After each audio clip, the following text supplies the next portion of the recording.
Hey everyone, it's Wolfgang. If your business, if your company is running along at 70% and you feel like you're in battle, that's actually good. This video explains why.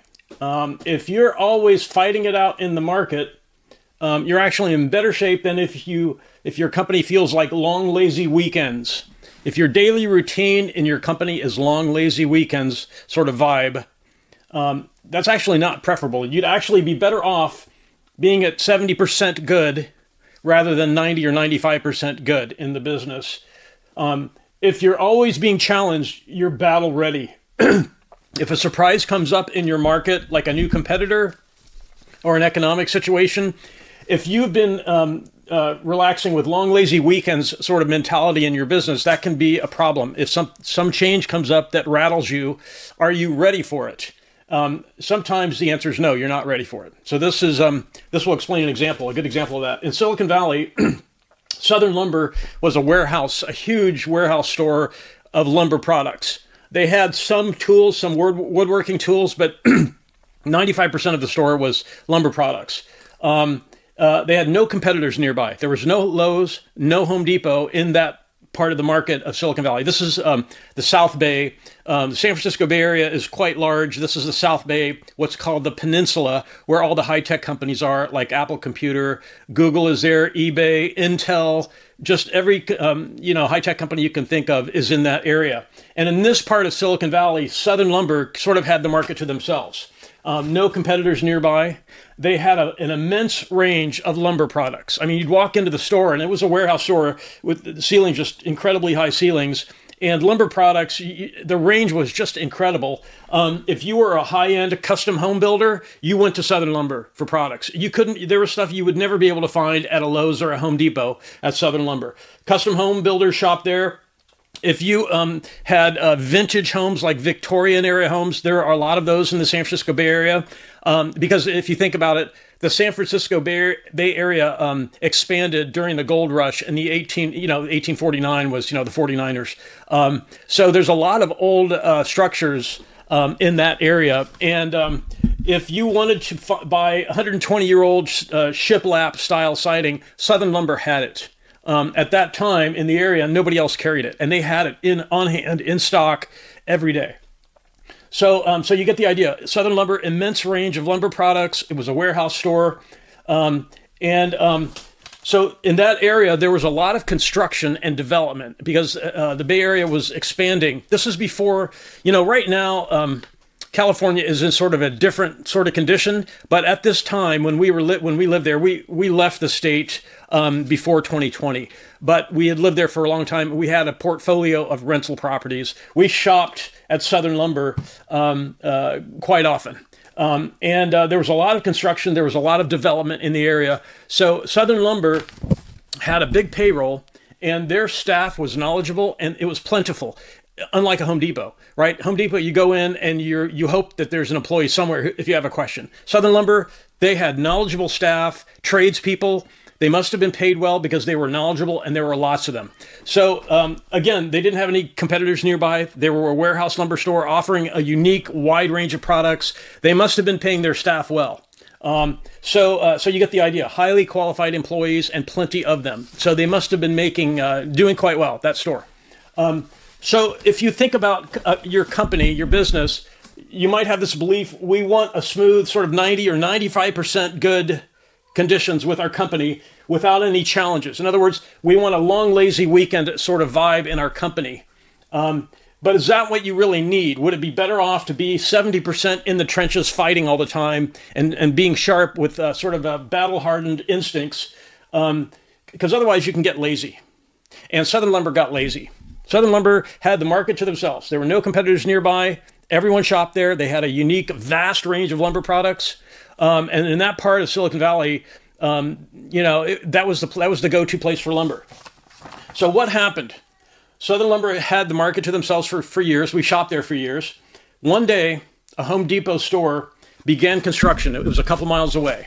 And I noticed that. And I immediately thought, because I have a business degree, and I immediately thought, I wonder how much that Home Depot will cut into Southern Lumber's business. And at the time, I didn't know it, but that was the only Southern Lumber store. They had just that one place. Home Depot, of course, is national. So one day a Home Depot store began construction a couple miles away. When that Home Depot opened, I checked their lumber prices. For the lumber they had that was that was also carried by Southern Lumber, the prices were no better at Home Depot. So there was no pricing reason to stop shopping at Southern Lumber and switch to Home Depot. And the variety was much smaller at Home Depot. The choice of lumber products, at that time they did not have shiplap siding, for example. They didn't have custom home stuff. They had really generic stuff, Home Depot, that they figured everyone would need. They wanted to sell. They wanted to have products that would move quickly, so they didn't have a big range. So we had shopped at Southern Lumber for years. We started noticing, though, after the Home Depot opened, we started noticing the head count at Southern Lumber started to drop. And within 18 months or so, Southern Lumber was out of business. And I think what happened is, even though Southern Lumber's range of products was much better, right? I think what did them in is when people wanted something for their job site, it was convenient to go to Home Depot because Home Depot had paint, appliances, tools, electrical stuff, and Southern Lumber did not. So it's cool to be able to get everything you need with only one trip, right? I think that's part of what did Southern Lumber in. But another thing that ruined Southern Lumber is, there's this saying, you can either expand too fast or not at all, or somewhere in between. And in Southern Lumber's case, they had the market to themselves. They got lazy. They had long, lazy weekends conditions in that store. They never expanded. And they had plenty of time to expand. So the takeaway is, if you're running a company and it's successful and you have long, lazy weekends conditions in your store, there's this other saying, if you're not growing, your business is dying. And that was true for Southern Lumber. They had a great business. They did not expand.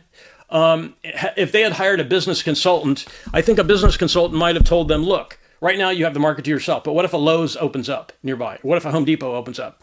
And a business consultant would have told them two things. Number one, introduce new departments in your store that will cater to the tradesperson or contractor who wants to make only one trip and get everything. Paint, electrical, and so on. And two, expand to have more stores so that if one store gets affected, you still have a bunch of other stores to keep the company going. In Southern Lumber's case, if you have one store and a single Home Depot can take out your whole company, you have made a mistake. So in Southern Lumber's case, they did not expand at all. They got lazy and comfortable. They were making great margins. Like I said, they had a full head count for quite a while. They had the market to themselves. So it's kind of a warning that if your company is doing well and you have long, lazy weekend conditions, so what I'm saying is it might be better off if you feel like you're in a battle constantly because you're more alert to challenges and you're more used to dealing with challenges. Southern Lumber rested on their laurels and they lost everything. And I really feel, because I knew some of the people who worked there, and I really feel sorry for that company. They did so well. We did well by them for a long time with our rental property portfolio, and then they just folded, and they had no other stores. Had they expanded their product lines to sort of be more like a Home Depot or a Lowe's, and had they opened additional locations, they would have survived that challenge. So that's kind of the story. This story is, you might think that, okay, I feel like I'm always struggling in my business with the competition. You're actually better off if you're battle hardened, if you're match tough, and you're used to waging war with competitors, than if you have long, lazy weekend conditions, because you can get lazy and think that nothing will ever happen. So when we saw the Home Depot being built, we did start to worry because the product range at the Southern Lumber was great, and Home Depot could not match the range of lumber products they had. So kind of a sad story, but it was preventable. It was definitely avoidable, and so that's kind of the message today. You might think you're struggling, your company, it feels like it's at 70% because you're always battling competitors. Actually, that might actually be better for you, and you should think about expanding. If you're worried about expanding too fast, that might be reasonable, that might be rational. But if you say to yourself, I'm never going to expand, that might be a problem. It's better to have multiple locations so that if one has to shut down, you still have a bunch of other ones. That actually happened to our family's business. Our family business grew to many tens of locations. and some of them did have to shut down, but the main corporation kept going, despite some not making it, because not